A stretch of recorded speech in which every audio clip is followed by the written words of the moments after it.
it's a mixed feeling. On the one hand, we are extremely excited. Finally, hopefully during this weekend, hostages who were held for 2 years, being tortured, abused, sexually, physically, emotionally, will be able to be back in the loving arms of their family. We are really excited and thrilled and happy about it. At the same time, we need to understand what's the cost for that as well. The families of the victims of terrorist attack who were murdered in the most brutal way you can imagine.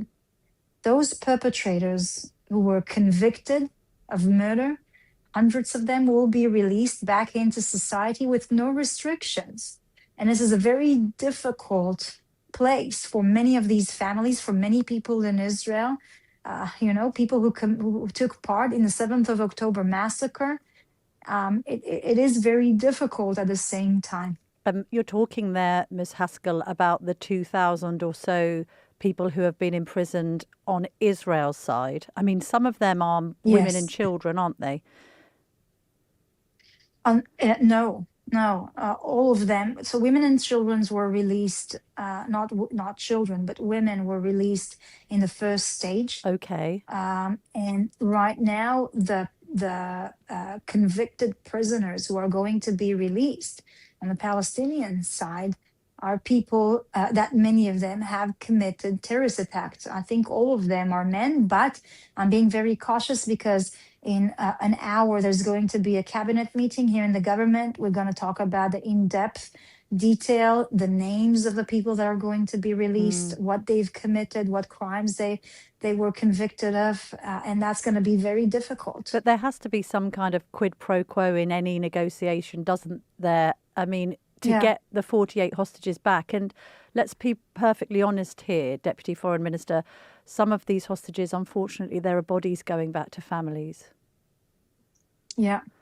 And we look throughout the last 2 years, every time we had a diplomatic path to reach our goals of the war, which are the release of the hostages, which are to dismantle Hamas, we chose the diplomatic path, even though those huge concessions and the difficulties that comes with it.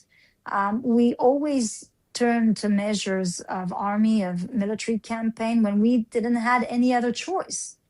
And I think this is something that any other country would have done to protect and defend its community, to bring back people who were abducted from the beds for 2 years are being tortured and abused.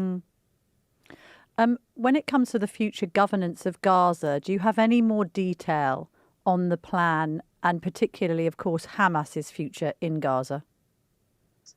So Hamas right now has accepted only the first stage of the deal that speaks about the return of the hostages and the release of those convicted prisoners.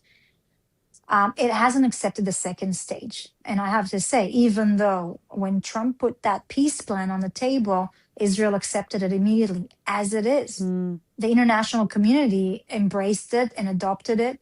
The Arab world, including Turkey and Qatar and Jordan, have said yes to that peace plan, which include the first stage and the second stage. And I have to also say, even the Palestinian Authority have accepted it. Unfortunately, right now, Hamas agreed only for the first stage. The second stage speak about the day after, and the fact that Hamas doesn't have any role in that future, not from a military perspective and not from a civilian perspective. And that was something that was accepted by everybody, because we cannot live beside a terrorist organization, not the Israelis and not the Palestinians either. Ms. Haskell, earlier on we asked Piers Morgan, who is close to Donald Trump, whether the US president should be awarded the Nobel Peace Prize. What do you think? How influential has his role been in this ceasefire deal? So, look, I think that first of all, there were two factors in all the ceasefire that you've seen here in Israel, in Gaza, with Hezbollah, with Iran. The first one was military pressure, and the other one was Trump's pressure on the aggressors, on Hamas and on Hezbollah and on Iran to accept that ceasefire. He has a major place in that. a major role. And I think that during these times when we've seen what he pushed, negotiated, and led in the Middle East, but not just the Middle East, look on what he's done with India and Pakistan, on the Democratic Republic of Congo and Rwanda, on many areas, and even the first discussions between Ukraine and Russia. I think that if he will not receive the Peace Prize, the Nobel Prize, it will just turn into another institution that has been politicized, that cares more about politics than actions and what's in the reality. You're going into a cabinet meeting now. How confident are you that your colleagues are going to support this deal? Some members of the coalition, Security Minister Gvir, Finance Minister Smotrich, are saying that they will not vote for the deal.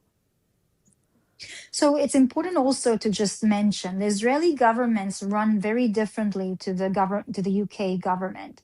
You know, we don't speak in one voice. Many of them have their opinions and they voice it out loud. There's many voices for that, and it's okay. We have that discussion as a democracy, but as a parliamentary system. I think that right now in the cabinet, there's a majority for Prime Minister Netanyahu. I back him. Most of the ministers back him on this deal, as we've done last time. And it's important also to remember the last ceasefire. Ben Gvir actually resigned from the government because he opposed that deal. But the Prime Minister Netanyahu still had a majority and still passed that deal with our backing. What do you make of the criticisms of Netanyahu that he has prolonged the fighting for his own political gain? Look, we are a democratic society and we can have a conversation about everything. Sometimes even leaders take the wrong decision. You have advisors who advise you wrongly. Personally, I've criticized Prime Minister Netanyahu through the last 2 years.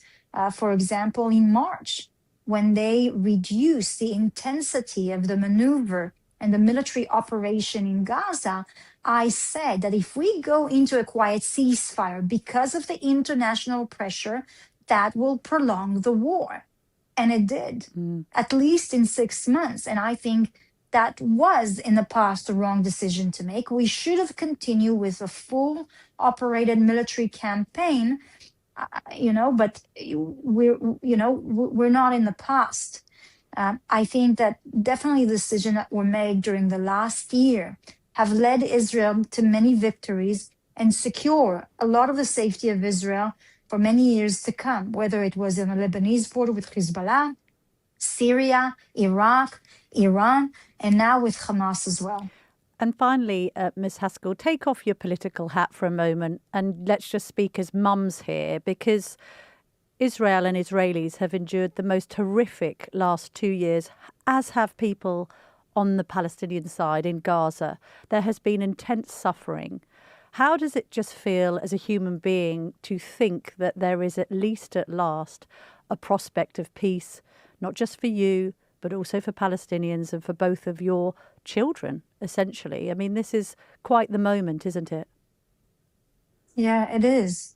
And I have to say, it's very important to understand we have always, but always wanted peace and stability. We never wanted that war.